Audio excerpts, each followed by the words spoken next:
નમસ્કાર મિત્રો, સ્વાગત છે તમારું મારી ચેનલમાં। આપણે આ વિડીયોની અંદર વાત કરવાના છીએ આંગણવાડી ભરતી વિશે, જેની અંદર આંગણવાડી બહેનોનું ફાઇનલ મેરિટ તો આવી ગયું છે, પરંતુ વેટિંગ લિસ્ટમાં રહેલા બહેનોનું નામ મેરિટમાં આવશે, તેમને બોલાવવામાં આવશે, તેમને અપોઇન્ટમેન્ટ લેટર આપવામાં આવશે કે નહીં, આ બધા પ્રશ્નો વિશે આપણે આ વિડીયોની અંદર વાત કરવાના છીએ। તો વિડીયોમાં આગળ સુધી બન્યા રહો। ઘણી બધી બહેનોના પ્રશ્ન એ છે કે સર, મારું નામ વેટિંગ લિસ્ટમાં તો છે, શું અમને ડોક્યુમેન્ટ વેરિફિકેશન માટે બોલાવવામાં આવશે, અમને અપોઇન્ટમેન્ટ લેટર આપવામાં આવશે? તેવા પ્રશ્નો ઘણી બધી બહેનોના છે।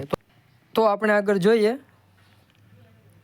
જો તમારું નામ વેટિંગ લિસ્ટમાં છે તો તમારે રાહ જોવાની છે, જ્યાં સુધી તમારા ઉપર રહેલા વ્યક્તિ એક હોય કે તેથી વધારે વ્યક્તિ હોય, બધા વ્યક્તિનું ડોક્યુમેન્ટ વેરિફિકેશન જો કોઈ કારણોસર ફેલ જાય તો એમને જોબ ના મળે, એના પછી તમને ફોન કરવામાં આવશે, એના પહેલાં તમને ફોન કરવામાં નહીં આવે। એટલે બહેનોએ રાહ જોવી કે તેમને ડોક્યુમેન્ટ વેરિફિકેશન માટે બોલાવવામાં આવશે।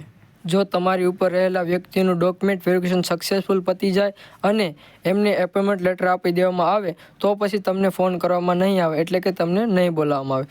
અને જો એપોઇન્ટમેન્ટ લેટર આપી દીધા પછી તમારે 6 મહિના સુધી રાહ જોવાની છે, કેમ કે 6 મહિનાની અંદર પહેલાં જે વ્યક્તિનું સિલેક્શન થયું છે એ વ્યક્તિને કોઈ પણ કારણોસર જો તે વ્યક્તિ રાજીનામું આપે તો પછી તમને ફોન કરવામાં આવશે। એટલે એમના પુરાવામાં લખેલું છે કે તમારે 6 મહિના સુધી રાહ જોવાની છે।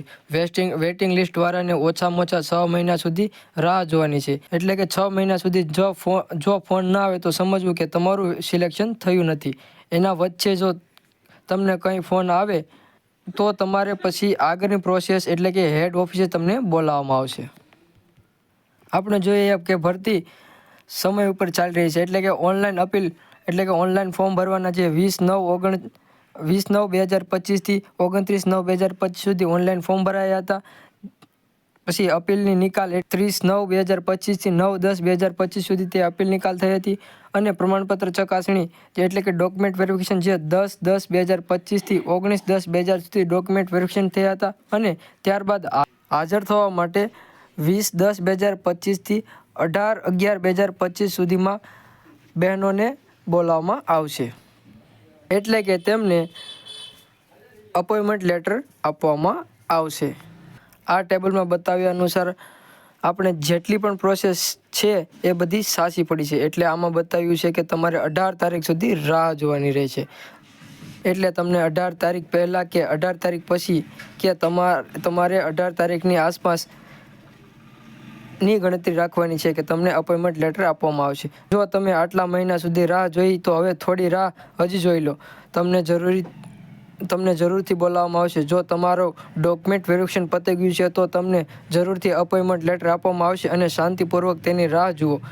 અને જો કોઈ તમને પ્રશ્ન હોય તો તમે જે હેડ ઓફિસ ઉપર ડોક્યુમેન્ટ વેરિફિકેશન કરવા ગયા હતા ત્યાં તમને લગભગ જવાબ મળશે કે તમારે 18 તારીખ સુધી રાહ જોવાની છે, એટલે કે તમારે 18 તારીખ સુધી રાહ જોવાની છે તેવું ત્યાંથી કહેવામાં આવશે। અને અમુક બહેનોના ડોક્યુમેન્ટ વેરિફિકેશન પતી ગયા છે તો તમારે જોઈનિંગ ક્યારથી આવશે, એટલે કે જોઈનિંગ ક્યારે થશે? જો તમારું ડોક્યુમેન્ટ વેરિફિકેશન પતી ગયું હોય તો હવે તમારે એપોઇન્ટમેન્ટ લેટર આપવા માટે બોલાવવામાં આવશે। અને અપોઇન્ટમેન્ટ લેટર પર લખેલું હશે કે તમારે કઈ આંગણવાડીમાં કાર્ય કરવાનું છે, અને તમને અપોઇન્ટમેન્ટ લેટર આપ્યા પછી તમે તરત જ આંગણવાડીમાં કામ કરી શકતા નથી, તેના માટે તમારે તાલીમ લેવાની હોય છે। અને અપોઇન્ટમેન્ટ લેટરમાં લખેલું હશે કે તમારે કઈ આંગણવાડીમાં કામ કરવાનું છે તેના વિશે માહિતી આપેલી હશે। આમ બહેનોએ 18 તારીખ સુધી રાહ જોવી।